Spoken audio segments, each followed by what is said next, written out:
ഇടതുകോട്ടകളിൽ വിള്ളൽ വീഴ്ത്തി UDF മുന്നേറ്റം. ഇരിക്കൂറിൽ റെക്കോർഡ് ഭൂരിപക്ഷം. പയ്യന്നൂരിലും തൃക്കരിപ്പൂരിലും തളിപ്പറമ്പിലും അട്ടിമറി വിജയം. 2026 കേരള നിയമസഭാ തിരഞ്ഞെടുപ്പ് ഫലം പുറത്തുവരുമ്പോൾ കണ്ണൂർ ജില്ലയിൽ LDFന്റെ അജയ്യമായ കോട്ടകൾ തകർത്ത് UDF ചരിത്രപരമായ മുന്നേറ്റം കാഴ്ചവെച്ചു.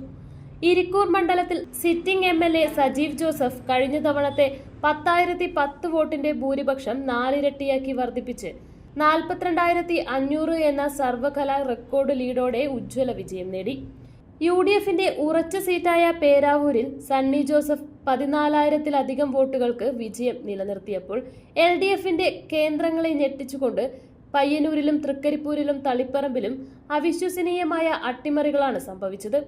പയ്യന്നൂരിൽ V കുഞ്ഞികൃഷ്ണൻ 7,487 വോട്ടുകളുടെ ഭൂരിപക്ഷത്തിന് മണ്ഡലം പിടിച്ചെടുത്തപ്പോൾ തൃക്കരിപ്പൂരിൽ സന്ദീപ് വാര്യർ 4,000-ലധികം വോട്ടുകൾക്ക് അട്ടിമറി വിജയം കരസ്ഥമാക്കി. തളിപ്പറമ്പിൽ TK ഗോവിന്ദൻ മാസ്റ്റർ 13,000-ലധികം വോട്ടുകൾക്ക് വിജയിച്ചു കയറിയതോടെ ഇരിക്കൂറിലും പേരാവൂരും മാത്രം വിജയമുറപ്പിച്ച UDF ക്യാമ്പുകളിൽ ജില്ലയിലാകെ ആവേശകരമായ വിജയാഘോഷങ്ങൾക്കാണ് വഴിയൊരുക്കിയത്.